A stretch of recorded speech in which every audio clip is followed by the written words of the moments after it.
La doctrine de Reagan, c'était toujours, si l'Union soviétique attaque un autre pays, c'est une attaque sur nous. C'est la doctrine de Ronald Reagan. De Ronald Reagan. Si la Russie nous attaque... Oui, c'était l'Union soviétique à l'époque, oui. Oui, c'est une attaque sur nous. Et maintenant, ça a complètement changé. Si c'est Trump, c'est la fin de l'Ukraine. Je ne sais pas si vous êtes d'accord. Vous pensez que si Trump est élu, l'Ukraine est russe? Oui. C'est ce que vous pensez, vous? Tout à fait. Il n'y aura pas d'échappatoire? Non, en fait... il y a l'Europe quand même, enfin bon. Le modèle pour Trump, c'est Poutine. C'est son grand copain. Mais vous êtes sûr de ça? Oui. Pour vous, le modèle de Trump, c'est Poutine? C'est Poutine, tout à fait. C'est un grand copain, en fait. Mais c'est clair, en fait. Et aussi, honnêtement, en fait, Trump, c'est notre Mussolini. Una duce, una voce. Et ça va arriver rapidement. C'est hallucinant, ok? 90 charges contre Trump.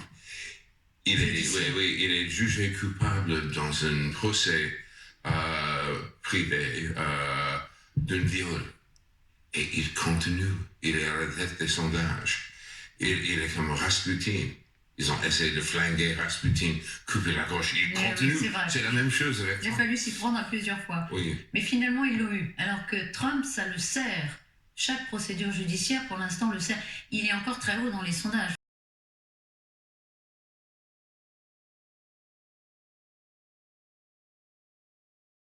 Tous ces Européens-là sont possesseurs ou détenteurs de valeurs qui ne sont plus les valeurs ni de Trump, ni de tous ces Américains qui se sont accumulés, assimilés derrière lui et qui ne comprennent plus l'Europe. Il y a une sorte de dialogue de sourds, en fait, où on ne se parle comme si nous n'étions même plus des alliés, comme si nous n'avions plus rien en commun.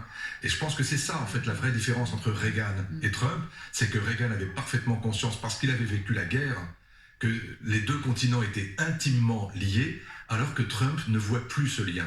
Il ne le comprend plus et il pense en plus que ça lui revient trop cher.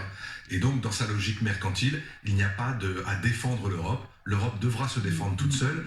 Et avec Poutine, dont il faut rappeler que lorsqu'il l'a vu la dernière fois de façon sérieuse, il n'y avait pas de conseiller, pas d'ambassadeur, pas de preneur de notes. Ils étaient tous les deux face à face et lors de cette rencontre, il lui a cédé.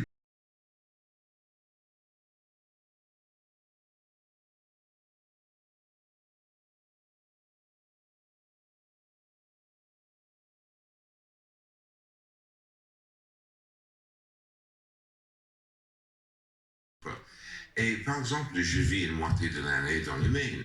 Et le Maine est moitié démocrate, moitié républicain. J'ai des conversations avec des voisins, en fait, dans mon village, qui soutiennent Trump.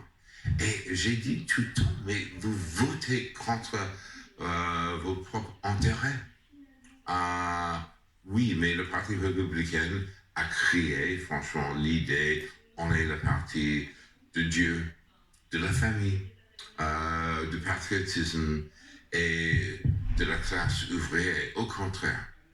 Et c'est sur ça que Trump avance? Oui. Sur la défense, toujours, de ces valeurs? C'est sur le fait que, dans les sondages que vous citez, Elisabeth, la proportion de gens qui ne sont pas éduqués, c'est-à-dire qui n'ont pas fait d'études supérieures, est colossale par rapport aux démocrates. Et c'est cet électorat-là qui porte au nu Donald Trump, c'est-à-dire des gens qui n'ont pas souvent qui ont tout juste le bac, qui n'ont pas fait d'études supérieures et qui pensent que cet homme qui les comprend, qui parle le même langage qu'eux, qui est simpliste, qui voit les choses de façon extrêmement basique, de façon dichotomique, cet homme-là doit pouvoir diriger le pays. Alors que Biden est le candidat des élites, le candidat des gens qui ont été à l'université, qui pensent de façon complexe.